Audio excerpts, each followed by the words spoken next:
Kirchhoff का नियम, जिसको हम लोग बोलते हैं किरचॉफ रूल।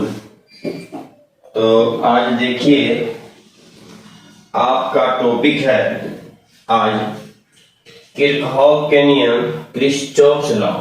किरचॉफ लॉ जो है क्या है और किसे कहते हैं, इसके विषय में हम लोग को जानना है।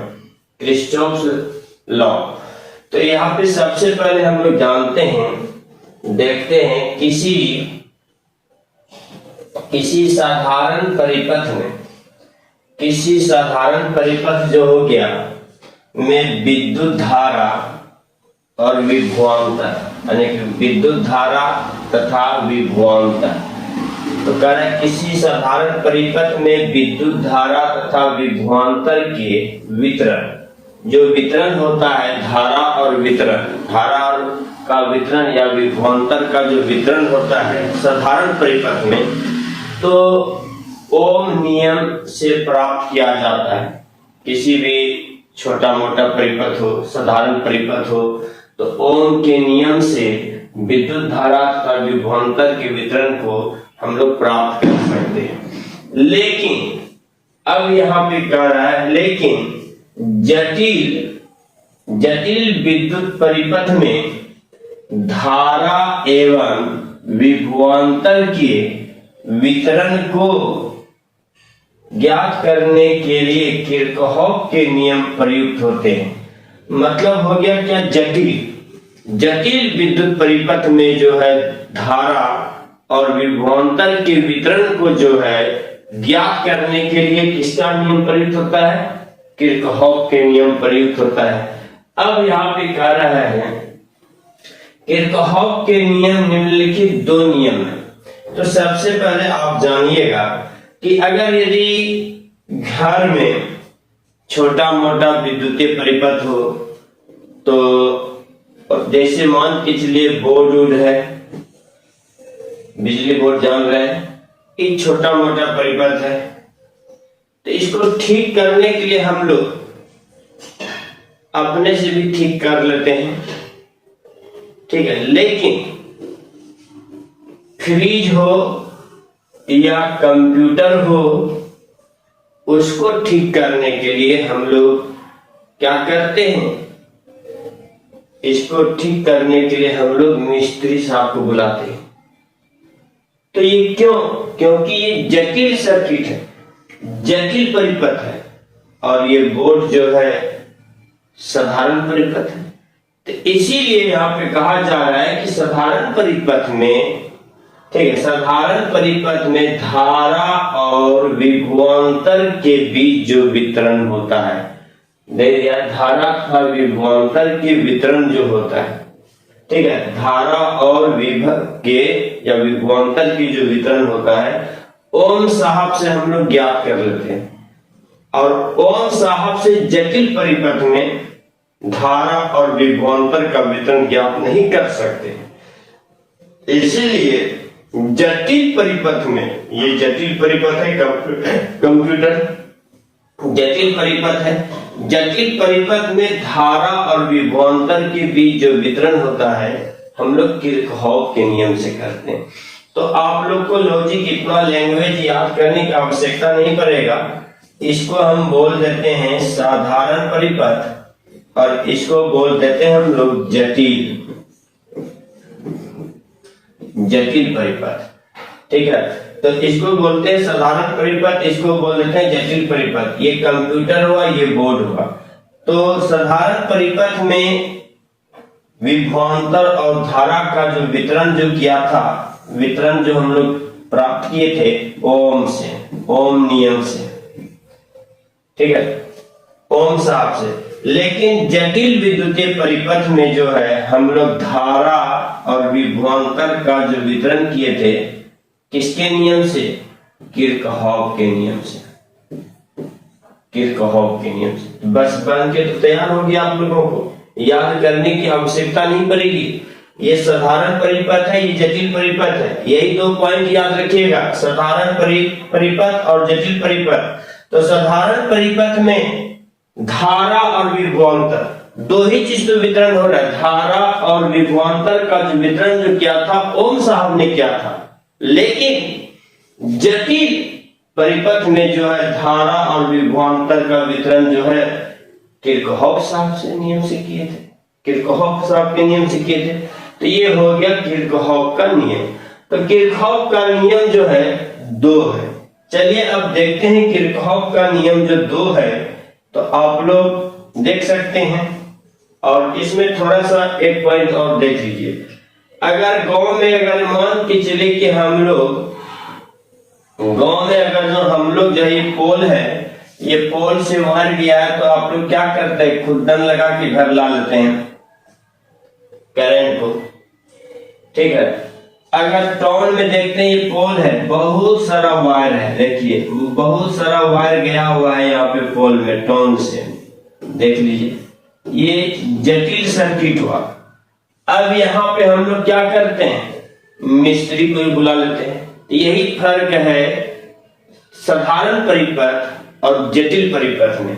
तो साधारण परिपथ गांव में देख लीजिए, गांव में जो है ये वायर जो गया है पोल में, तो उसमें हम लोग डायरेक्ट खुदन लगा लेते हैं, मिस्त्री को बुलाने की आवश्यकता नहीं होता है। इसलिए साधारण परिपथ में बोला जा रहा है धारा और विभवांतर का वितरण जो है ओम साहब ने किया था, और जटिल परिपथ में जो किया था किरचॉफ साहब ने किया था। चलिए अब इसके नियम की ओर चलते हैं हम लोग।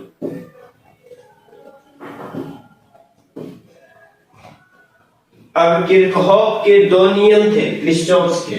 पहला नियम या पॉइंट रूल, इसको बोलते हैं पॉइंट रूल। इसको दूसरा नाम है संधि नियम। संधि नियम, संधि भी लिख सकते हैं आप लोग, ठीक है, संधि नियम भी बोल सकते हैं हम लोग, ठीक है। अब देखिए पहला नियम में क्या है, चालकों के किसी जाल में, चालक किसको कहते हैं, जिसमें विद्युत धारा आसानी से प्रवाहित हो, उसे हम क्या कहते हैं, चालक। चालकों के किसी जाल में किसी बिंदु पर मिलने वाली विद्युत धाराओं का बीजीय योग 0 होता है। अब हम लोग देखते हैं, चालक के जाल बनाते हैं, ये बना लीजिए चालक का जाल, किसी भी प्रकार का जाल बन सकता है, ऐसा नहीं कि इसी टर्म से बन सकता है, किसी भी टर्म से हम लोग जाल बना सकते हैं। ये वायर है, वायर मतलब चालक, वायर मतलब चालक, कंडक्टर। आप लोगों को इंग्लिश कम दे रहे हैं क्योंकि आप लोग शिकायत किए थे कि सर फुल्ली हिंदी में वीडियो बनाएं, तो आप लोगों के लिए हिंदी में बना रहे हैं, और इंग्लिश में इसके अगला वीडियो जो है प्योर इंग्लिश में मिलेगा आप लोगों को, ठीक है, टेंशन मत लीजिएगा। कुछ विद्यार्थी का कहना था कि सर फुल्ली हिंदी में वीडियो बनाइए सर, इंग्लिश में थोड़ा प्रॉब्लम हो रहा है, तो ठीक है, चलिए आप लोगों को हिंदी में ही वीडियो दे रहे हैं। तो यहाँ देखिए जाल है, चालकों के जाल। इसके बाद जो है कई प्रकार के जाल हो सकता है, ये गारंटी नहीं है कि जाल हम लोग किस तरह से ले सकते हैं, ठीक है, किस तरह का जाल हो सकता है, ये गारंटी नहीं है। आप किसी भी प्रकार के जाल बना सकते हैं। फॉर एग्जाम्पल आप लोग को देते हैं, थोड़ा सा आप लोग ध्यान दीजिएगा, आप लोग थोड़ा सा ध्यान दीजिएगा, हल्का सा। अगर यदि आप मार्केट में चलते हैं, तो आप लोग रोड पे जब चलते हैं तो आप वहां पे देखते होंगे कि मान लीजिए ये पोल है, इससे मान लीजिए कि वायर जो गया होगा, इतना वायर गया होगा, और किसी दूसरे पोल से देखिएगा बहुत सारा वायर गया हुआ है, देख लीजिए। अब फिर तीसरे पोल में देखिए इससे भी ज्यादा वायर गया हुआ है, देखिए। अब आपको ये बोला जाए ये भी जाल है, ये भी जाल है, ये भी जाल ही है, ठीक है। तो अब हम लोग देखते हैं जाल किसी भी प्रकार का हम लोग ले सकते हैं चालक का, तो इसको भी ले सकते हैं, इसको भी ले सकते हैं, इसको भी ले सकते हैं, लेकिन रूल जो होगा सभी चालकों के जाल में जो रूल होगा एक ही रूल फॉलो करेगा। तो चलिए अब हम लोग देखते हैं, चालक के जाल को ले लिए। अब इसमें हम लोग क्या करेंगे, धारा की दिशा जो है हम लोग किसी भी प्रकार से दे सकते हैं, लेकिन दो कंडीशन में, ठीक है। अंदर की ओर भी देंगे, बाहर की ओर भी देंगे धारा। तो अंदर की ओर जो देते हैं, मान के चलिए कि हम ये अंदर की ओर दे दिए, इसको बाहर दे रहे हैं, इसको अंदर दे रहे हैं, इसको अंदर दे रहे हैं, इसको बाहर दे रहे हैं, चलिए इसको बाहर दे रहे हैं। अभी गारंटी नहीं, हम क्या देंगे, आपकी जो इच्छा करे वही दीजिए, लेकिन दो डायरेक्शन में दीजिएगा, ये हमेशा याद रखिएगा। इसके बाद इसमें देखिए, इसमें भी जो डायरेक्शन लेंगे, चलिए हम बाहर की ओर लेते हैं, बाहर की ओर लेते हैं, बाहर की ओर लेते हैं, 300 बाहर ले लिए, इसमें 3 को अंदर की ओर ले लेते हैं, अपना मन है, ठीक है। जैसी इच्छा हो वैसे आप एरो का चिन्ह ले सकते हैं, इसको याद नहीं करना है। चलिए इसमें जो लेते हैं हम लोग, एक अंदर एक बाहर, एक अंदर लेते हैं, एक बाहर लेते हैं, एक अंदर लेते हैं, एक बाहर लेते हैं, एक अंदर लेते हैं, एक बाहर लेते हैं। चलिए इसमें इस प्रकार ले लिए। तो अब इसमें से तीनों में से तीनों फिगर बना सकते हैं, तीनों में से कोई एक भी फिगर बनाइएगा, सही रहेगा आपका। इसको रटिएगा नहीं कि फिगर इस तरह से किरचॉफ का नियम में था, चाहे इस तरह से था या इस तरह से था। इसको कोई भी इसमें से फिगर बना सकते हैं, एरो किसी भी प्रकार से आप दे सकते हैं। अब इसमें हम करंट का नेम रखेंगे, कुछ भी रख सकते हैं, यहाँ से कीजिए स्टार्ट, यहाँ से करना स्टार्ट, यहाँ से कीजिए, यहाँ से करना स्टार्ट, यहाँ से कीजिए, यहाँ से स्टार्ट करना, यहाँ से कीजिए, जिस जगह से आपको मन है स्टार्ट करने के लिए कीजिए। हम यहाँ से करते हैं, देखिए I1, I2, I3, I4, I5, I6। अब ये हम लोग ले लिए। अब इसमें जो करंट लेते हैं हम लोग, यहां पे ले लीजिए I1, यहां से I1, I2, I3, I4, I5, I6। और यहाँ पे जो हम लोग लेते हैं, किसी जगह से कहीं से भी स्टार्ट कर सकते हैं। चलिए यहां से स्टार्ट करते हैं, I1, I2, I3, I4, I5, I6, I7, I8। चलिए ले लिए। अब देखिए रूल क्या कह रहा है। अब यहाँ पे थोड़ा सा समझिएगा, यहाँ पे क्या बोला जा रहा है, इसको ध्यान से देखिएगा। देखिए यहाँ पे क्या कह रहा है, चालकों के किसी जाल में, ये चालक था हुआ है, चालकों के किसी जाल में ये जाल बना हुआ है, देखिए नेट, ये जो जाल बना हुआ है कोई भी जाल ले सकते हैं।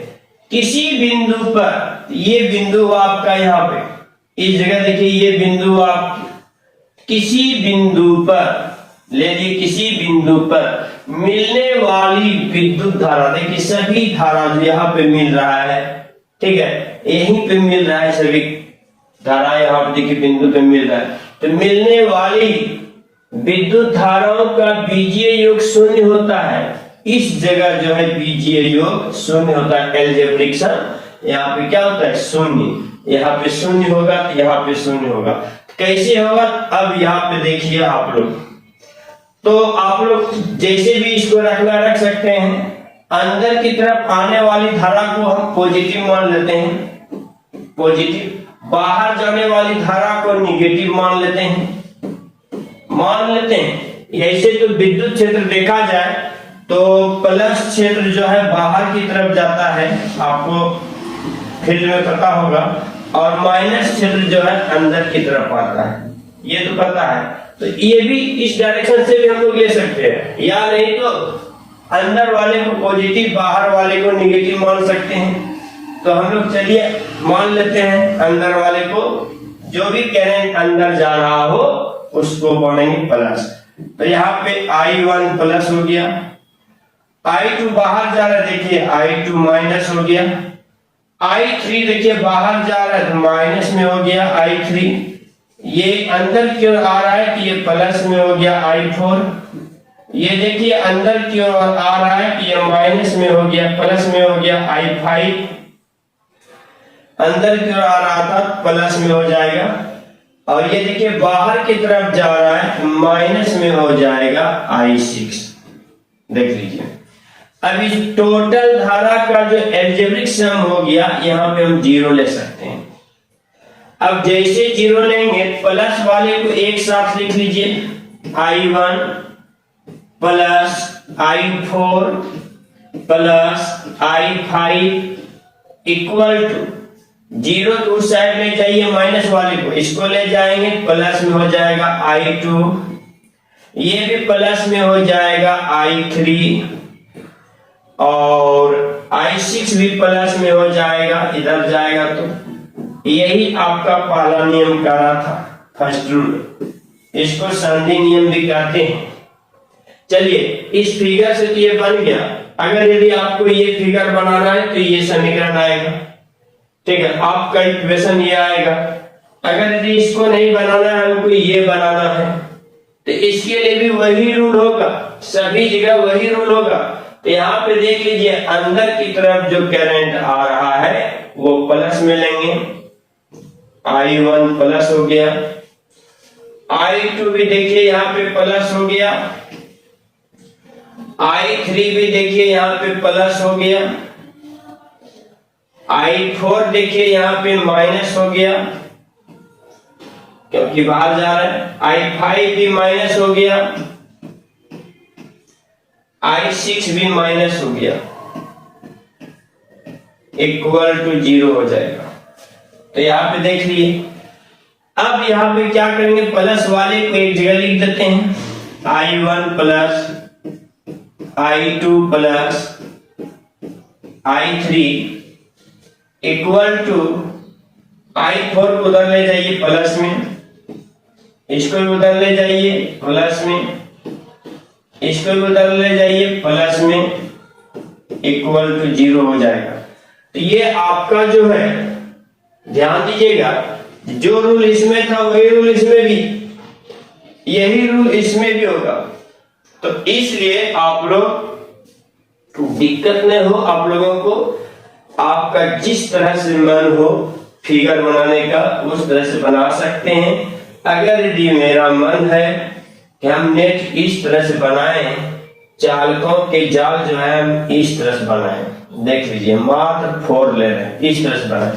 तो इसमें करंट ले लेते हैं, I अंदर की ओर ले लिए दो को बाहर की तरफ ले लिए, इसको I1 मान लेते हैं, इसको I2 मान लेते हैं, इसको I3 मान लेते हैं, इसको I4 मान लेते हैं।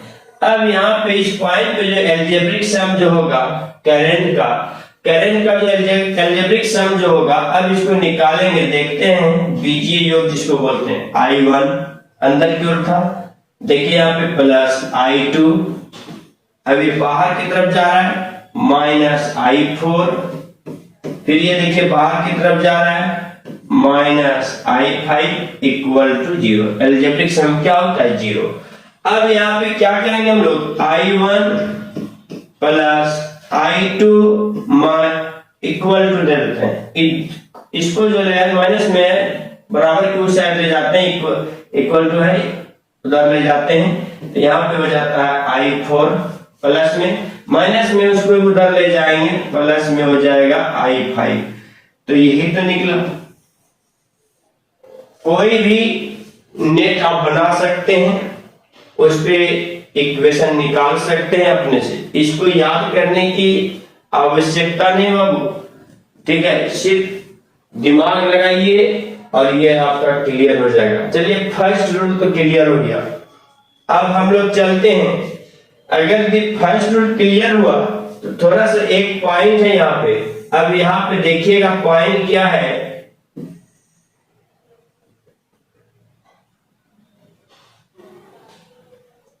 अब यहाँ पे देखिएगा पॉइंट क्या है, इसमें बोला जा रहा है पहला नियम जो है आप लोग देखिएगा ठीक से। देखिए ये फर्स्ट नियम जो है आवेश संरक्षण के सिद्धांत पे कार्य करती है। ये पॉइंट रख लीजिएगा, ऑब्जेक्टिव में काम देगा। ठीक है, देखिए यहाँ पे आवेश संरक्षण के सिद्धांत पे कार्य करती है। ठीक है, इसमें जो है आवेश संरक्षण पहला नियम में पूछेगा संख्या नियम में क्या संरक्षित होते हैं, क्या बोलिएगा, आवेश संरक्षित होते हैं। तो अब हम लोग चलते हैं सेकंड रूल की ओर। सेकंड रूल में देखेंगे लोग। चलिए अब है यहाँ पे सेकंड रूल, बंद विद्युत परिपथ जो हम लोग लेंगे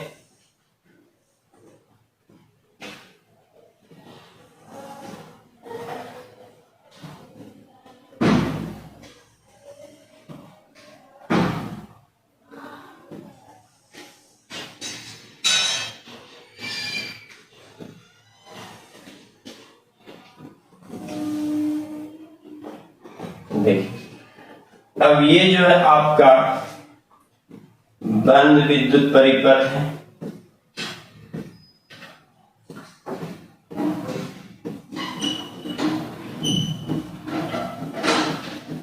देखिए ये परिपथ जो है किसी बंद विद्युत परिपथ, अब ये जो बंद विद्युत परिपथ जो हम लोग ले लिए, यहाँ पे देख लीजिए बंद विद्युत परिपथ किसी भी रूप में हम लोग ले सकते हैं, किसी भी तरह ले सकते हैं। इस तरह से हम लोग ले सकते हैं, इस तरह से भी परिपथ हम लोग बना सकते हैं। देख लीजिए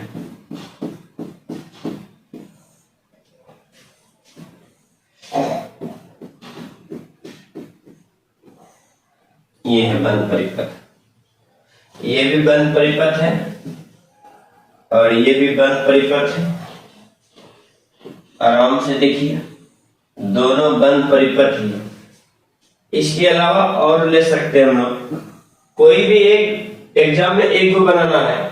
ठीक है, सभी फिगर को नहीं बनाना है, एक ही फिगर आपके लिए काफी है, लेकिन सीखने के लिए आपको बताया जा रहा है। इसके बाद देखिए आप लोग इस प्रकार भी बना सकते हैं।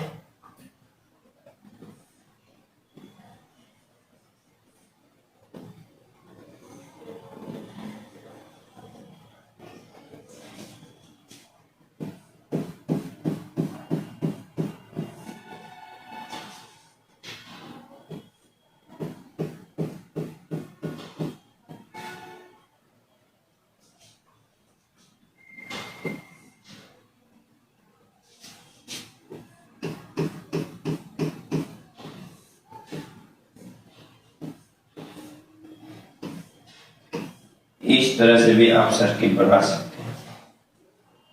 इसके बाद आप ऐसे भी बना सकते हैं। जिस तरह से इच्छा हो उस तरह से आप लोग बना सकते हैं सर्किट, इसमें कोई प्रॉब्लम नहीं है। समझ गया ना, इसमें कोई प्रॉब्लम नहीं है। सर्किट जिस तरह से बनाने का इच्छा आप लोगों का हो उस तरह से बना सकते हैं। देख लीजिए अब यहाँ पे हम लोग चलते हैं। देखिए किसी भी प्रकार का सर्किट हम बना सकते हैं। अब देखिए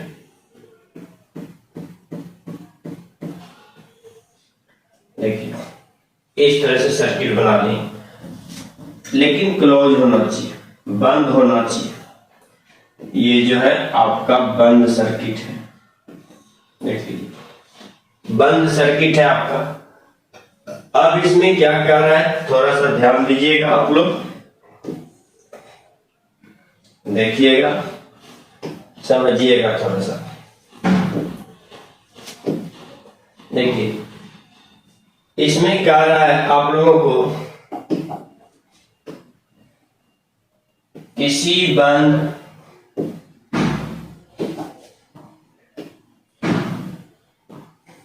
बंद विद्युत परिपथ के प्रत्येक भाग, अब बंद विद्युत परिपथ इसमें दिखाई पड़ रहा है, यहाँ भी दिखाई पड़ रहा है, यहाँ भी दिखाई पड़ रहा है, यहाँ भी दिखाई पड़ रहा है। इसमें से हम लोग कोई भी एक फिगर ले सकते हैं। तो अब हम लोग चलते हैं किसी बंद विद्युतीय परिपथ के प्रत्येक भाग का, प्रत्येक भाग मतलब देखिए प्रत्येक भाग में प्रवाहित होने वाली विद्युत धारा। तो मान लेते हैं इसमें विद्युत धारा जो है I1 है और इसमें मान लेते हैं धारा I2 है और इसमें जो धारा मान लेते हैं I3 है। प्रत्येक भाग में प्रवाहित होने वाली विद्युत धारा इसमें भी लेके चलते हैं। इसमें धारा मान लेते हैं I1, इसमें मान लेते हैं I2 और इसमें मान लेते हैं धारा I3 और इसमें जो धारा मान लेते हैं एरो ऐसे होगा I4। प्रत्येक भाग में किसी बंद विद्युत परिपथ के प्रत्येक भाग में प्रवाहित होने वाली विद्युत धारा, और इसमें भी जो मान लेते हैं विद्युत धारा I1, इसको मान लिए I2, यहाँ पे मान लेते हैं I3 और यहाँ मान लेते हैं I4। देख लीजिए, और इसमें जो हम लोग लेंगे धारा I1, I2, I3, I4 और इसमें जैसे इच्छा करें इधर से कर लेने का मन इधर से लीजिए, चाहे इधर से डायरेक्ट जैसे इच्छा करें एरो लेने का मन लीजिए, कोई दिक्कत नहीं। यहाँ पे सीखना है आप लोग को, एरो से मतलब नहीं रहता है। चलिए यहाँ पे I5 ले लीजिए। चलिए अब यहाँ पे हम लोग ले लिए। अब इसमें क्या कर रहा है, प्रत्येक भाग में विद्युत धारा प्रवाहित होता है। देखिए किसी बंद विद्युत परिपथ के प्रत्येक भाग में प्रवाहित होने वाली धारा, प्रत्येक भाग में जो धारा प्रवाहित हो रहा है तथा उसके प्रतिरोध के गुणनफल। अब क्या है गुणनफल, इस प्रतिरोध को तो मानना पड़ेगा हम लोग को, कुछ नहीं कुछ R1 मान लेते हैं, R2 मान लेते हैं, R3 मान लेते हैं। यहाँ पे प्रतिरोध जो है R1 मान लेते हैं, R2 मान लेते हैं, R3 मान लेते हैं, R4 मान लेते हैं। यहाँ पे प्रतिरोध जो है R1 मान लेते हैं, R2 ये जहां पे 2 दिए हैं या 5 दिए हैं I में, तो R5 मान लेंगे, R5 यहाँ पे मान लेंगे R4, यहाँ पे मान लेंगे R3। मान लिया। देखिए क्या कर रहा है, किसी बंद विद्युत परिपथ के प्रत्येक भाग में प्रवाहित होने वाली धारा, प्रत्येक भाग में धारा प्रवाहित हो रहा था तथा उसके प्रतिरोध के गुणनफल का। अब प्रतिरोध के गुणनफल देखिए, प्रत्येक भाग में जो धारा यहाँ प्रवाहित हो रहा है प्रतिरोध, ये दोनों के गुणनफल कीजिए तो यहाँ पे हो जाएगा I1 R1। इसका देखिए क्या हो जाएगा, ध्यान से देखिएगा I2 R2 और इसका कितना हो जाएगा बाबू I3 R3। देखिए यही बोला जा रहा था, किसी बंद विद्युत परिपथ के प्रत्येक भाग में प्रवाहित होने वाली विद्युत धारा, प्रवाहित जो हो रहा था विद्युत धारा तथा उसके प्रतिरोध, ये दोनों के गुणनफल का बीजीय योग कर रहा है। प्रत्येक भाग का तो ले लिए हम लोग, अब बीजीय योग कर रहा है। तो बीजीय योग आप लोग ध्यान से देखिएगा, यहाँ पे रीजन है। देखिए यहाँ पे जो ये एरो जो जा रहा है ये ऐसे जा रहा है, देखिए फॉलो कर रहा है इस तरह से, ऐसे एरो, और ये एरो जो है इधर से जा रहा है, देखिए इधर से रोटेट कर रहा है। तो मतलब क्या हुआ, इसको अगर हम पॉजिटिव मान लेते हैं तो इसको हमको निगेटिव मानना पड़ेगा, इसको हमको निगेटिव मानना पड़ेगा। तो ये निगेटिव हो गया। देखिए अब ये दोनों जो है हम लोगों को पॉजिटिव डायरेक्शन दर्शा रहा है, यहाँ पे प्लस हो जाएगा, ये तो प्लस है ही है। I3 जो है देखिए इधर से रोटेट कर रहा है करंट, तो इसमें माइनस हो जाएगा। अब इक्वल टू यहाँ पे 0 लिख सकते हैं। अब इक्वल टू 0 इसलिए लिखेंगे, क्या कर रहा है, गुणनफल का बीजीय योग परिपथ में लगे कुल विद्युत वाहक बल के बराबर होता है। अब परिपथ में जो है आप लोगों को कहीं भी बैटरी नजर नहीं आ रहा है।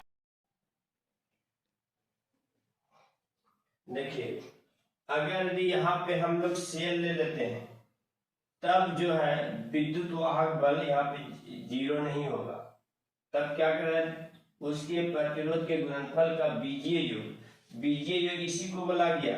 देखिए एलजेब्रिक सम तो हम कर दिए, इसका बीजीय योग परिपथ में लगे कुल विद्युत वाहक बल के बराबर होता था। उस समय नहीं था विद्युत वाहक बल, अभी तो है विद्युत वाहक बल। तो अभी है तो यहाँ पे जीरो नहीं लिख के तब हम लोग को लिखना पड़ जाएगा I1 R1 plus I2 R2। जान गया प्लस कैसे होता है, I3 और यहाँ पे हो जाएगा R3 इक्वल टू। अब यहाँ पे विद्युत वाहक बल है, देखिए प्लस डायरेक्शन में है तो यहाँ पे E ले लेते हैं। तो आपका समीकरण जो इक्वेशन जो है ये बन जाएगा आपका, देख लीजिए ये इक्वेशन बन गया।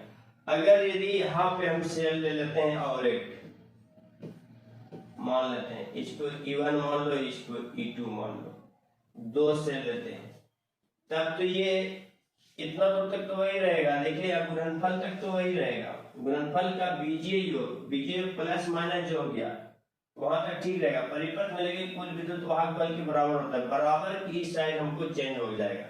तो इसका तब फिर जो बन जाएगा, देखिए I1 R1 plus I2 R2 minus I3 R3। यहाँ तक तो सेम रहेगा आप लोगों का, क्योंकि यहाँ तक देखिए यहाँ पे जो थ्योरी का रहा था फिगर के अनुसार हम दे चुके हैं।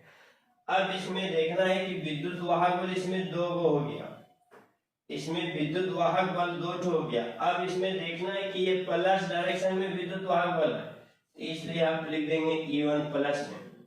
और ये देखना है कि माइनस डायरेक्शन में विद्युत वाहक बल है, ये एरो देखो, एरो ही दर्शा रहा है ये माइनस में जा रहा है। अभी बताएं कि निगेटिव होता है, इधर से रोटेट करेगा तो ये माइनस डायरेक्शन में विद्युत वाहक बल है, तो यहाँ पे माइनस E2 लिख सकते हैं। तो आपका इक्वेशन ये बन जाएगा, इक्वेशन ये बन जाएगा। तो अगर यहाँ पे भी सेल देंगे, यहाँ पे भी अगर हम सेल देंगे तो फिर यहाँ पे देखिए प्लस डायरेक्शन में है तो यहाँ पे प्लस E3 हो जाएगा। मान लीजिए यहाँ पे हम सेल दे रहे हैं तो यहाँ पे प्लस E3 हो जाएगा, ये इक्वेशन बन जाएगा। तो लेकिन आप लोग इतना ओल झोल में नहीं रहिएगा, सिंपल आप लोगों को बताया जा रहा है, बिना सेल का बनाइएगा, काहे के दिमाग उतना लगाइएगा। अब बिना सेल का जो बनाते हैं हम लोग, अब इसमें देखिए इसको मान लेते हैं R1, इसको मान लेते हैं R2, इसका रेजिस्टेंस जो मान लेते हैं हम लोग R3 है, सॉरी R3, इसका मान लेते हैं R4। अब इसका निकालिए तो पहले क्या करेंगे, धारा और प्रतिरोध का गुणनफल करेंगे प्रत्येक भाग का। तो I1 R1, I2 R2, I3 R3, I4 R4 लिख दिया। अब यहाँ पे जो लिखें तो ये आप ध्यान दीजिएगा कि हम यहाँ से करंट ले जा रहे हैं, कहीं से आपको ले जाने की इच्छा, यहाँ से ले जाने की इच्छा थी, यहाँ से ले जाइए, यहाँ से ले जाने की इच्छा, यहाँ से ले जाइए, कहीं से भी ले जा सकते, लेकिन दो डायरेक्शन में ले जाना है, यहाँ तक लाए, देख लीजिए। अब फिर इधर से करंट को ले जा रहे हैं। अब इस डायरेक्शन में जो करंट जा रहा है ये तो पॉजिटिव हो जाएगा, आपका ध्यान दीजिएगा, पॉजिटिव हो जाएगा। I1 I2 पॉजिटिव हो गया, यहाँ तक तो आपका पॉजिटिव है। लेकिन इधर देखिए I3 और I4 जो है निगेटिव हो गया, निगेटिव हो गया। अब इसमें तो सेल नजर नहीं आ रहा है, देखिए कहीं सेल नजर आ रहा है आपका, कहीं सेल नजर नहीं आ रहा है, इसलिए इक्वल टू हम जीरो दे देंगे। इक्वल टू क्या दे देंगे, जीरो दे देंगे। कितना सिंपल था। अगर भी हम सेल दे देते हैं तो थोड़ा सा दिक्कत होता है, और बाकी बात कोई दिक्कत नहीं है। इसी आधार पे इसको भी हम सोल्व कर सकते हैं, इसी आधार पे इसको भी सोल्व कर सकते हैं। चलिए इसमें धारा कैसे ले लेते हैं, देख लीजिए, इसको इस तरह से लिए हैं। इसमें देखिए करंट यहाँ से जा रहा है ऐसे, तीन डायरेक्शन सेम है, ये दो डायरेक्शन सेम है, तो इस तरह से फिगर बना लेंगे हम लोग। तो इस तरह से जो फिगर बनाएंगे तो ये पॉजिटिव चला जाएगा और ये निगेटिव चला जाएगा। अब तो दिक्कत नहीं होना चाहिए, किसी भी तरह का सर्किट आप लोग बना सकते हैं, जो भी है क्लोज सर्किट है, और किसी भी सर्किट का इक्वेशन निकाल सकते हैं। ये सेकेंड रूल हो गया। यही कह रहा था, किसी बंद विद्युत परिपथ के प्रत्येक भाग में प्रवाहित होने वाली धारा तथा उसके प्रतिरोध के गुणनफल का बीजीय योग परिपथ में लगे कुल विद्युत वाहक बल के बराबर होता है। अगर परिपथ में विद्युत वाहक बल लगा है तो उसका भी इक्वेशन निकाल के दिखा दिए हैं। अगर नहीं लगाना है तो इसका भी इक्वेशन निकाल के दिखा दिए हैं। आपकी मर्जी, जो करना है कीजिए। अब आगे हम लोग चलते हैं, सेकेंड रूल हो गया। अब आगे की ओर चलते हैं, हम लोग देखते हैं। अब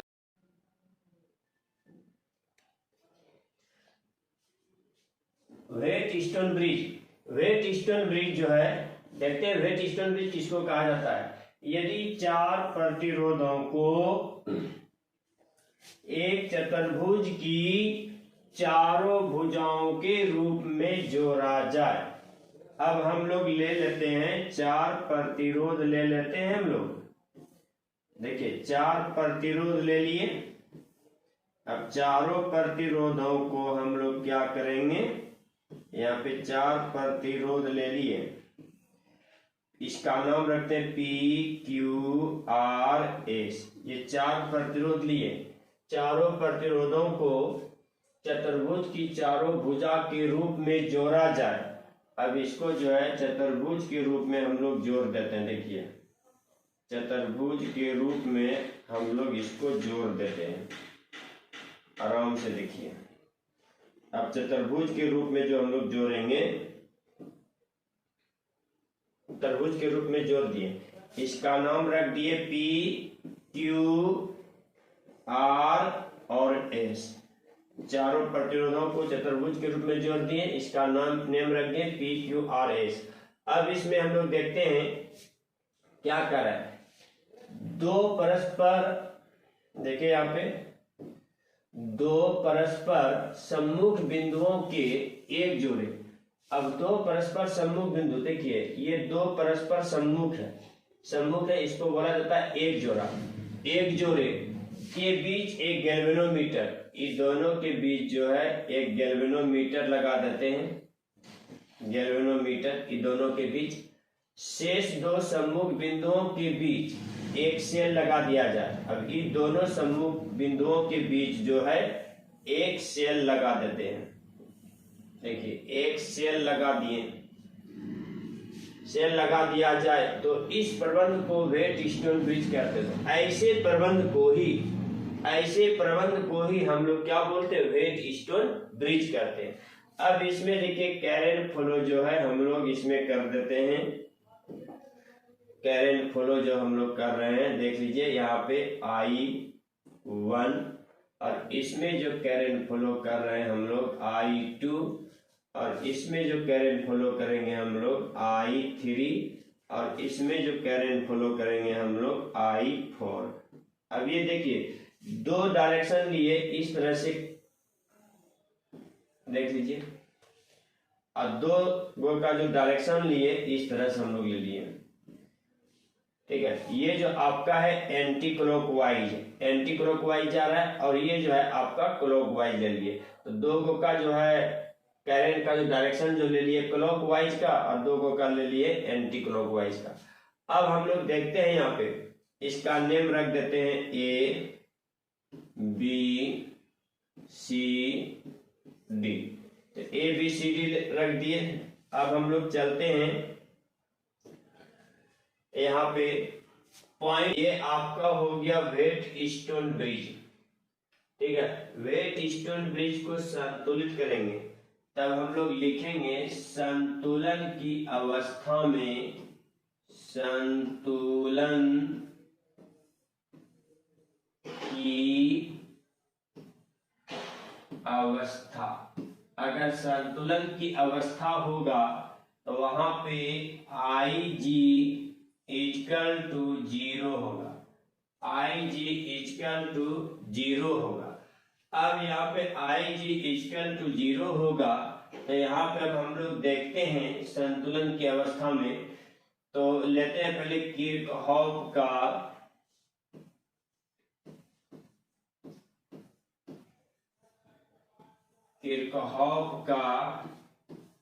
पहला नियम।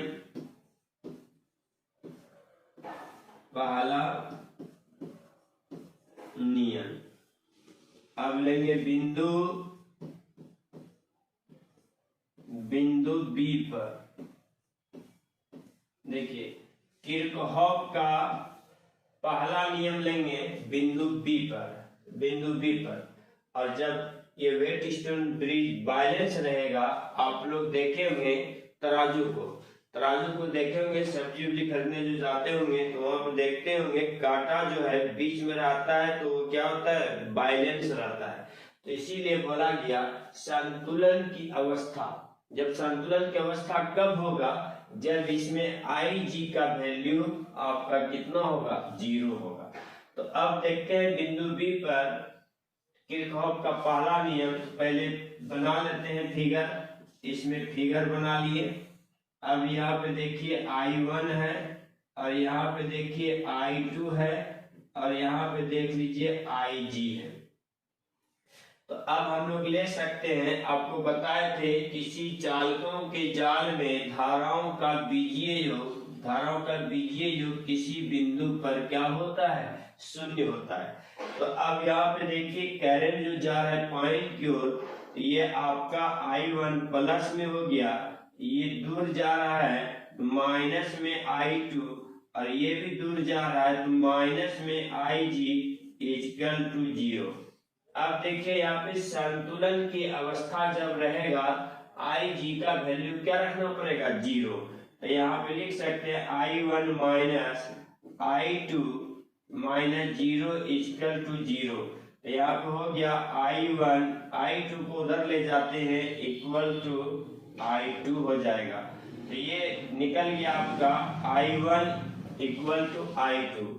अब हम लोग लेते हैं second point 8 point D. 8 point D लेते हैं यहाँ पे 8 पॉइंट डी। अब 8 पॉइंट डी पे जब हम लोग लेंगे, तो डी पे जब लेंगे तो डी का डायग्राम बना लीजिए। अब यहाँ पे देखिए करंट किधर जा रहा है, I3, ये हो गया I3, और ये आपका हो गया I4, और ये बीच में जो करंट आ रहा है ये हो गया IG, इस पे हम बोलते हैं IG। अब इसमें देखेंगे I3 पॉइंट की ओर आ रहा है, प्लस में हो जाएगा, ये भी पॉइंट की ओर आ रहा है प्लस में, और ये पॉइंट से दूर जा रहा है तो माइनस में I4 इक्वल टू 0। अब यहाँ पे देखिए संतुलन की अवस्था में IG का वैल्यू 0 होगा, तो यहाँ पे हो जाएगा I3 plus 0 minus I4 equal to 0। तो अब ये I4 को उधर ले जाते हैं, तो यहाँ पे निकल जाता है I3 इक्वल टू I4। तो ये आपका निकल गया, देख लीजिए। चलिए अब आगे को चलते हैं।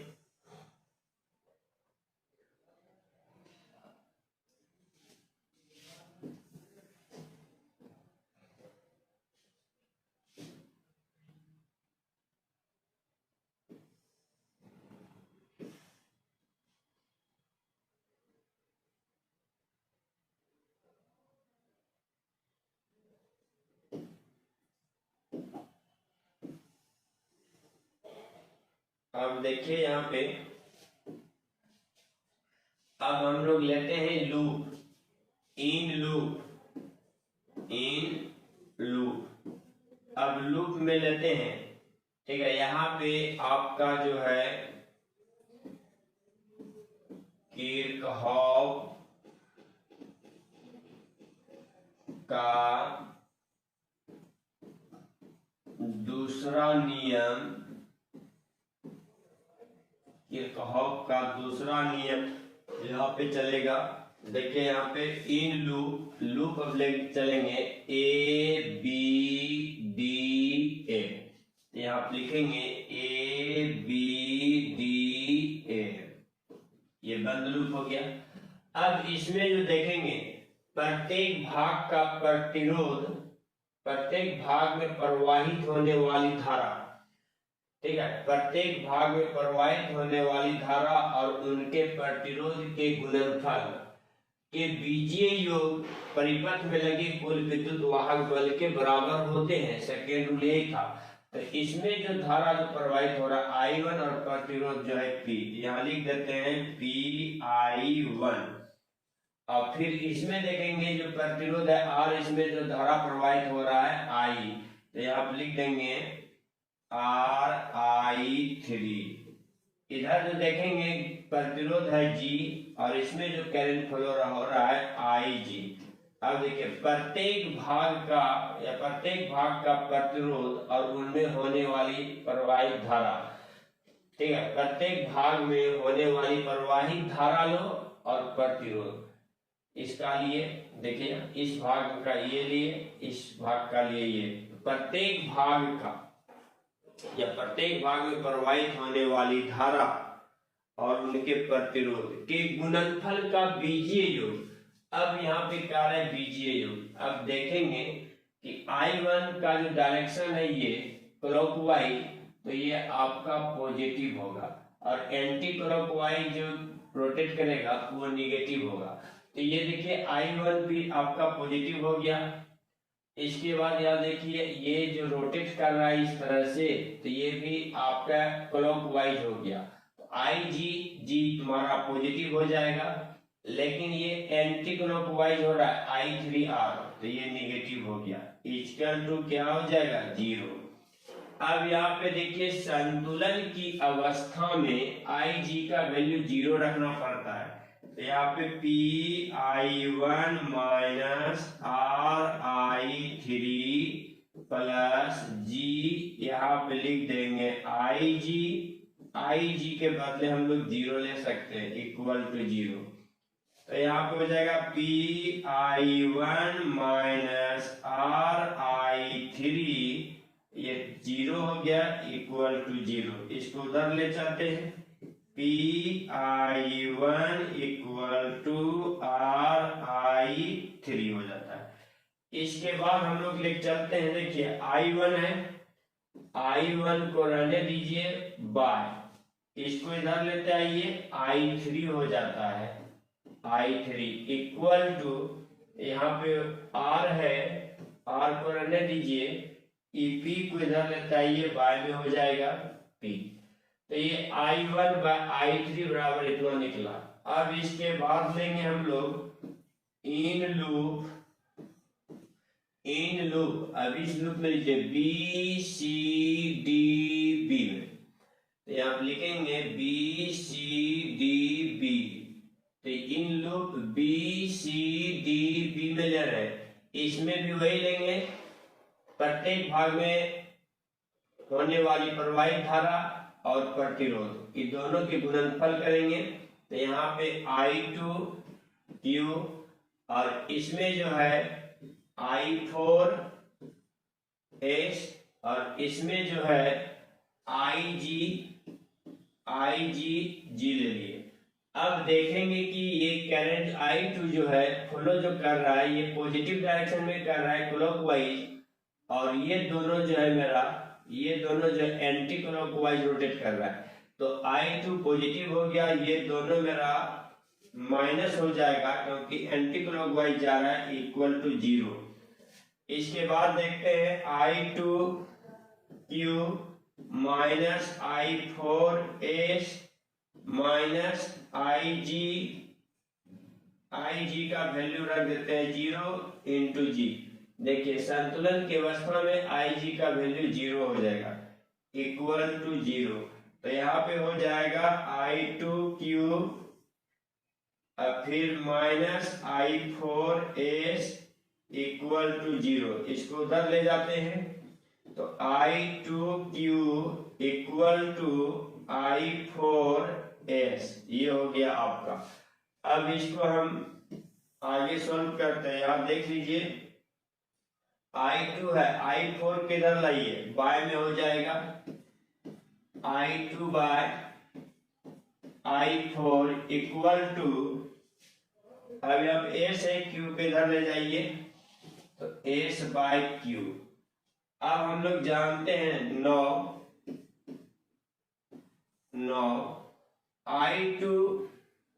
I2 का वैल्यू यहाँ पे देख लीजिए निकला हुआ, I2 का वैल्यू I1 निकला हुआ है, तो यहाँ पे लिख सकते हैं I1 बाय I4 का वैल्यू है I3, तो यहाँ पर हम लोग लिख सकते हैं I3 equal to S bye Q। ठीक है, I1 का यहाँ वैल्यू था, रख दिए, I2 का I1, और यहाँ पे I3 है, यहाँ पे I3 का I4 है, और I4 के बदले में I3 लिख दिए। अब देखिए I1 बाय I3 यहाँ का देखिए, यहाँ पे वैल्यू दिया गया है I1 bye I3 R bye P, तो यहाँ पर हम लोग लिख सकते हैं R bye P equal to S bye Q। अब हम लोग को देखना क्या है, थोड़ा सा यहाँ पे देखिए, R जो है S का इक्वल है, R जो है S के बराबर है, यहाँ पे देख लीजिए R जो है S का इक्वल है, आप लोग ध्यान से देख लीजिए, ये जो है आपका इसका इक्वल है, देखिए R जो है S का इक्वल हो गया, P Q का इक्वल है, देखिए P जो है Q का इक्वल है, दिखाई पड़ रहा है, P Q का इक्वल है। अब इन दोनों को क्रॉस मल्टीप्लिकेशन कीजिए, यहाँ पे हो जाएगा RQ equal to PS, RQ equal to PS। अब देखिए यहाँ पे PS हो गया, अब क्या करेंगे हम लोग, देखिए यहाँ पे